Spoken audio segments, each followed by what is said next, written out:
Hello दोस्तों, आपका स्वागत है सेंस लर्नर में। दोस्तों, झारखंड टेक्निकल की वैकेंसी आ चुकी है और इसमें कुछ ऐसे पोस्ट हैं जिसके लिए कुछ अलग अलग क्वालिफ़िकेशन यहाँ का डिमांड किया है। तो उसमें जो नोटिफिकेशन में कहा गया है, नोटिफिकेशन का पूरा डिटेल डिस्कशन और मैं ये सारे सिलेबस का डिटेल डिस्कशन करके अपलोड कर चुका हूँ वीडियो, लेकिन इसमें जो एक पर्टिकुलर सब्जेक्ट के लिए है उसके बारे में ये एक्सप्लेन करने जा रहा हूँ, तो आपके लिए काफ़ी हेल्पफुल होगा। ठीक है, तो चलिए देखते हैं। देखिए, Jharkhand technical graduate level competitive combined examination 2022, ठीक है। आपका फॉर्म भराएगा 15/6/2022 से भराएगा 13/7/2022 तक, मीन्स आपको 1 महीना मुसलसल टाइम दिया जा रहा है।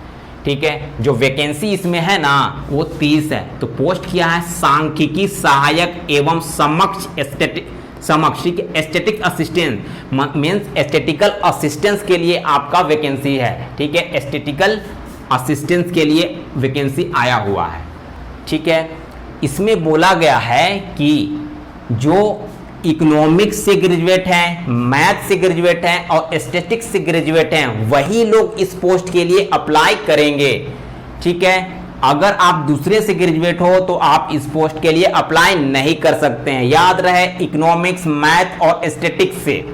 ठीक है, तो देखिए स्टैटिस्टिक्स असिस्टेंस के लिए वैकेंसी कितनी है, तो आप देखिए यूआर में 12 वैकेंसी है, एसटी के लिए 7 वैकेंसी है, एससी के लिए 3 वैकेंसी है, ओबीसी के लिए 1 वैकेंसी है, ओबीसी 2 के लिए 1 वैकेंसी है, ईडब्ल्यूएस के लिए 2 है और टोटल 26 वैकेंसी इसमें दिया गया है।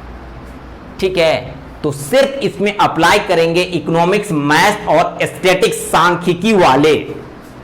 ठीक है, तो आपको फिर से एक बार बता दूं कि आप सिर्फ अपने कैटेगरी का वैकेंसी देखिए। अगर आप जनरल से हो तो 12 है, तो सिर्फ आप जानिए कि 12 ही वैकेंसी है। एसटी से और जानिए सिर्फ 7 वैकेंसी है। इसी तरह आगे ऐसे ही करना है। ठीक है, आपको पूरा वैकेंसी से कोई लेन देन नहीं होना चाहिए। आप जिस कैटेगरी में हैं उस कैटेगरी से अप्लाई कीजिएगा, तो वही वैकेंसी से आपको लेन देन होना चाहिए। ठीक है, तो इसमें जो फीस लग रहा है 100 रुपया लग रहा है जनरल का, ईडब्ल्यूएस का और ओबीसी का 100 रुपया लगेगा और एसटी एससी का 50 रुपया लगने जा रहा है। ठीक है, और इसमें एक चीज देखिए कि अगर आपको एज क्या बोला है, एज बोला है 35 साल जनरल के लिए, ओबीसी के लिए 37 साल, फीमेल के लिए बोला है 38 साल, चाहे वो जनरल हो, ईडब्ल्यूएस हो, चाहे ओबीसी का हो, आपका 38 साल इसमें दिया जाएगा। एसटी एससी के लिए आपको 40 साल बोला है, चाहे वो महिला हो या पुरुष हो। ठीक है, लेकिन एक चीज में ध्यान देने वाली बात है कि कट ऑफ एज जो बता दिया है, मैक्सिमम कट ऑफ एज जो 2010 से बोला है, मींस आपको सभी में 12 साल का छूट आपको देने जा रहा है। अगर आप जनरल हैं और 35 साल के हैं तो समझिए आपका एज 47 साल तक इसको अप्लाई कर पाइएगा। अगर ओबीसी के लिए है तो आपका 49 साल है, फीमेल के लिए है 50 साल और एसटी एससी के लिए है 40 साल। ठीक है, जो सैलरी जो होगा 35,400 से 1,12,400 रुपया सैलरी है, काफी अच्छी सैलरी है इसमें। ठीक है, तो इसमें एग्जाम पैटर्न क्या है, देखिए एग्जाम पैटर्न में बोला है हिंदी और इंग्लिश से क्वेश्चन पूछे जाएंगे, 60 क्वेश्चन पूछे जाएंगे, 120 नंबर का क्वेश्चन पूछा जाएगा। हिंदी में अनुच्छेद बेस 30 क्वेश्चन होंगे और ग्रामर बेस 3 क्वेश्चन होंगे। अनुच्छेद में क्वेश्चन पूछा जाता है कि एक पैराग्राफ दे दिया जाएगा आपको, उससे आपको कुछ क्वेश्चन पूछे जाएंगे, तो वही पैराग्राफ से आपको क्वेश्चन का आंसर ढूंढ के लिखना है। उसके बाद 30 नंबर का ग्रामर पूछा जाएगा, संज्ञा, सर्वनाम, समास, संधि, इस सबसे क्वेश्चन पूछे जाते हैं। और इंग्लिश से 60 नंबर का पूछा जाएगा, तो पैसेज बेस्ड क्वेश्चन होगा, जो मैट्रिक लेवल में जो इंग्लिश का पैसेज आता है उसी लेवल का होगा। और उसके साथ 30 नंबर का एक्स्ट्रा पूछा जाएगा ग्रामर, जो parts of speech, noun, pronoun, adjective, verb, adverb, इस सब से क्वेश्चन पूछे जाते हैं जो एरर बेस में होते हैं, तो उसको फाइंड आउट करना पड़ता है। हो सके आपको वोकैब के भी, वर्ड पावर का भी क्वेश्चन दे दे। ठीक है, इसके बाद अगर हम इसी का बात करें तो इसमें एक क्वेश्चन 3 नंबर का है जी, तो 360 नंबर का है, इसमें आपको मिनिमम 108 नंबर लाना ही लाना है। अगर आप 108 नंबर नहीं लाते हो, 107 नंबर, 105 नंबर, 100 नंबर लाते हो, तो ये दोनों कॉपी आपका चेक नहीं होने वाला है, क्योंकि आपका एग्जाम 3 पत्र में लिया जा रहा है, ठीक है। तो सबसे पहले लैंग्वेज का चेक होता है, लैंग्वेज स्टूडेंट को आता है कि नहीं। तो इसी चलते बोल दिया गया है 108 से कम आपका नंबर नहीं आना चाहिए, दोनों मिला के 108 नंबर होना चाहिए, ठीक है। तो कभी भी झारखंड में एग्जाम होता है तो लैंग्वेज पेपर का एग्जाम होता है, उसके बाद ये पहला होगा, उसके बाद ये 2 और पेपर होते हैं। तो सबसे पहले कॉपी जो चेक होता है, यही 2 पेपर का कॉपी चेक होता है। अगर आप इसमें पास हो गए तो ये कॉपी चेक होगा, अगर इसमें फेल हो जाते हैं तो इधरला कॉपी चेक ही नहीं करेगा आपका, ठीक है। और इसका जो मार्क्स होगा ना, जो इसमें ऐड नहीं होता है, ये क्वालिफाइंग नेचर का है। सिर्फ आप 108 नंबर ला दिए तो वो भी मार्क्स आपका ऐड नहीं होगा, भले आप 360 नंबर भी ले आइएगा तब भी आपका ये नंबर यहां पर ऐड नहीं होगा। ये सिर्फ क्वालिफाइंग नेचर का होता है, ये ऊपर वाला। और ये दोनों जो एग्जाम होंगे उसका मार्क्स आपका ऐड होगा मेरिट लिस्ट में। तो क्षेत्रीय भाषा, क्षेत्रीय भाषा में क्या 100 क्वेश्चन पूछे जाएंगे। इसमें क्या होता है, उर्दू होता है, कुरमाली होता है, खोटा होता है, कुरुक होता है, मुंडारी होता है, हो होता है, पंचपरगनिया होता है, नागपुरी होता है, बंगाली होता है, उड़िया होता है, संताली होता है ना। ये सब लैंग्वेज का, उर्दू होता है ना। ये सब लैंग्वेज में से आपका एक लैंग्वेज चुनना पड़ेगा, ठीक है। जो लैंग्वेज में आप फिट बैठते हैं वो लैंग्वेज आपको चुनना पड़ेगा ताकि आपको बेनिफिशियल हो सके। अगर किसी भी तरह आपको कोई क्षेत्रीय लैंग्वेज समझ में नहीं आ रहा है तो मैं एक सजेशन देना चाहता हूं कि आप नागपुरी ले लो, क्योंकि नागपुरी एक ऐसा लैंग्वेज है जो हिंदी से बहुत ज्यादा मिलता है। अगर आप नागपुरी ले लिए तो आप उसको पढ़ के समझ सकते हैं, क्योंकि नागपुरी और हिंदी बहुत ज्यादा एक दूसरे से मैच करता है, ठीक है। तो आपके लिए बेस्ट होगा नागपुरी, ठीक है। तो 100 क्वेश्चन है 300 नंबर का, और इसमें आपको 90 नंबर लाना ही लाना है एनी हाउ। अगर आपको 90 नंबर से कम नंबर आता है तो आप इसमें फेल कंसीडर कर लिए जाएंगे, ठीक है। उसके बाद जो तीसरा जो एग्जाम होगा, तीसरा पाली का एग्जाम होगा, उसमें तकनीक, विशिष्ट विज्ञान और विशिष्ट विषय। तो इसमें बोला गया है कि इसमें जो सब्जेक्ट से आप ग्रेजुएट हो उसी सब्जेक्ट का 100 क्वेश्चन पूछ लिया जाएगा आपसे।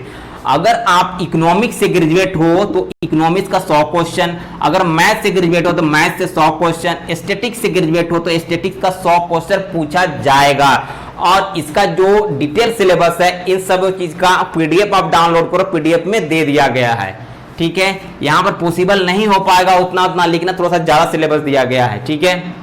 तो इसके बाद 3 और पेपर इसमें लिए जाएंगे इसी सेक्शन में। तो ये सामान्य अध्ययन होंगे जिसमें पूछा जाएगा, ये मैं एक्सप्लेन करके अभी बताऊंगा, है ना।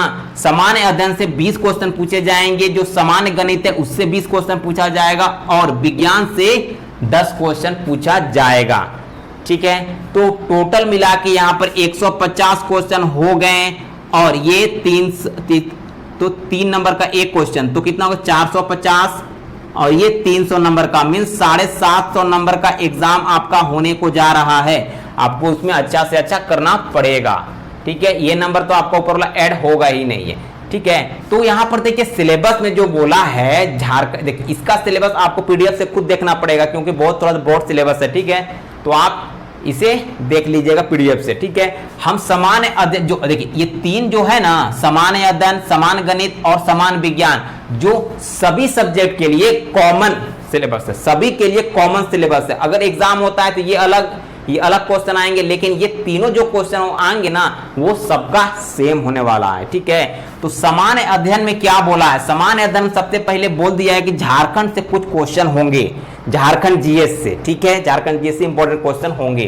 फिर करंट अफेयर्स बोला है, फिर वैज्ञानिक प्रगति बोला है, means technology, missile, ISRO, NASA, है ना, जो सैटेलाइट लॉन्च करते हैं, उन सब चीजों से क्वेश्चन पूछे जाएंगे। ये परमाणु बम, एटम बम, हाइड्रोजन बम, इस सब से क्वेश्चन पूछे जाते हैं। अवार्ड, जो अवार्ड मिलता है, प्लेयर को मिलता है, एक्टर को मिलता है, आपका आईफा अवार्ड है, आपका नेशनल अवार्ड है, आपका ऑस्कर अवार्ड है, फुटबॉल अवार्ड है, इससे भी आपको पूछा जाएगा क्वेश्चन। भाषा, लैंग्वेज, जो संविधान में 22 लैंग्वेज है उससे क्वेश्चन पूछ लेगा। पुस्तक हम जो राइटर होते हैं, चाहे इंडियन राइटर चाहे इंटरनेशनल राइटर, इससे पुस्तक वो लिखते हैं तो उससे भी क्वेश्चन आपके पूछे जाएंगे। लिपि, जो लिपि हम अपनाते हैं, जो लिपि में लिखते हैं, वो लिपि पूछा जाएगा, ठीक है। राजधानी पूछा जाएगा, किसी भी कंट्री का राजधानी पूछा जाएगा, एकदम इंपॉर्टेंट है। मुद्रा को भी पूछा जाता है कि कौन देश में कौन सा करेंसी चलता है, कौन सा मुद्रा चलता है। भारत में रुपया चलता है, पाकिस्तान में रुपया चलता है, तो अमेरिका में डॉलर चलता है, ठीक है। स्पोर्ट एंड पिलर के बारे में पूछा जाएगा, चाहे कोई भी पिलर हो, ठीक है। हिस्ट्री से कुछ क्वेश्चन पूछ लिए जाएंगे, ज्योग्राफी से पूछ लिए जाएंगे, इन्वायरमेंट साइंस से पूछ लिए जाएंगे, इकोनॉमिक्स से पूछ लिए जाएंगे, और स्वतंत्रता आंदोलन के बारे में क्वेश्चन पूछा जाएगा। जो हमारे फ्रीडम फाइटर रहे हैं उनका क्या रोल था, उन सब चीजों के बारे में, कोई कौन आंदोलन चला था, उस सब के बारे में पूछा जाएगा। कृषि एग्रीकल्चर से क्वेश्चन होगा, जो नेचुरल रिसोर्स से क्वेश्चन होगा, जो हम यूज करते हैं, पेट्रोल, कोयला, बहुत सारे खनिज है, उन सभी चीजों से क्वेश्चन पूछा जाएगा। जो हमारे देश का संविधान है, जो आर्टिकल है हमारे देश का, उससे बहुत सारे क्वेश्चन पूछे जाएंगे। राज्य व्यवस्था, हमारे देश में राज्य व्यवस्था किस तरह से, संघीय राज्य व्यवस्था है कि एक संघीय राज्य व्यवस्था है, उससे क्वेश्चन पूछा जाएगा। देश की राजनीतिक प्रणाली क्या है, हमारा देश लोकतांत्रिक प्रणाली से चलता है, उससे भी क्वेश्चन आपको देखने को मिल जाएगा। पंचायत, अभी पंचायत का इलेक्शन चल रहा है झारखंड में, तो डेफिनेटली इससे क्वेश्चन आपको पूछ सकता है, ठीक है। सामुदायिक विकास, दोनों लगभग एक ही टाइप का है ना। पंचवर्षीय योजना, देखिए पंचवर्षीय योजना 15 मार्च 1950 को भारत में शुरू हुआ था, लेकिन अब 2012 में 2012 से 17 तक जो 12वीं पंचवर्षीय योजना थी उसको अब बंद कर दिया गया है, और नीति आयोग एक नया योजना लाया गया है, जिसके द्वारा ही अब पंचवर्षीय योजना वाला उसी में काम शिफ्ट कर दिया गया है, ठीक है। गवर्नमेंट बदला तो ये प्लान भी चेंज हो गई, ठीक है। अगर हम बात करें इसमें विज्ञान से क्या क्वेश्चन पूछा जाएगा, तो आप डे टू डे लाइफ में जो भी फेस करते हैं विज्ञान से रिलेटेड, साइंस से रिलेटेड, वही क्वेश्चन आपको पूछे जाते हैं। जैसे हम यहाँ पर अभी फैन चल रहा है, तो फैन में क्या उपयोग किया जाता है, कंडेंसर यूज किया जाता है, लाइट, इलेक्ट्रिक लाइट, सब के बारे में पूछा जाएगा। बल्ब में कौन सा गैस होता है ना, उन सब चीजों के बारे में पूछा जाएगा। हम ऑक्सीजन लेते हैं, कार्बन डाइऑक्साइड छोड़ते हैं, पेड़ ऑक्सीजन देता है, कार्बन डाइऑक्साइड छोड़ता है, कार्बन इमिशन कितना है, आपका ह्यूमन बॉडी में कितना बोन होता है, आपका चेस्ट में कितना बोन होता है, स्कूल में कितना बोन होता है ना, हैंड में कितना, सबसे बड़ी बोन क्या है, आपको शरीर का पार्ट का सबसे बड़ा बोन क्या होता है, उस सब चीजों के बारे में पूछा जाएगा साइंस में, जो आप फेस करते हैं डे टू डे लाइफ में। और जो मैथ्स का जो क्वेश्चन पूछा जाएगा वो 10th लेवल का होगा, आपको 9, 8, 7 का मैथ्स पढ़ना पड़ेगा। आप कॉमर्शियल मैथमेटिक्स पढ़ लो, जैसे परसेंटेज, प्रॉफिट एंड लॉस, चक्रवृद्धि ब्याज, साधारण ब्याज, एवरेज, है ना, इन सब चीजों से क्वेश्चन आपको ये पूछेगा, ठीक है। तो आई होप कि आपको पूरा ये समझ में आ गया होगा। मैंने पूरी तरह से समझाने की कोशिश किया है, और वो स्टूडेंट के लिए जो इकोनॉमिक्स, मैथ और स्टैटिक्स से ग्रेजुएट किए हुए हैं, उसके लिए ये है, वो अप्लाई कर सकता है, ठीक है। तो चलिए, थैंक यू।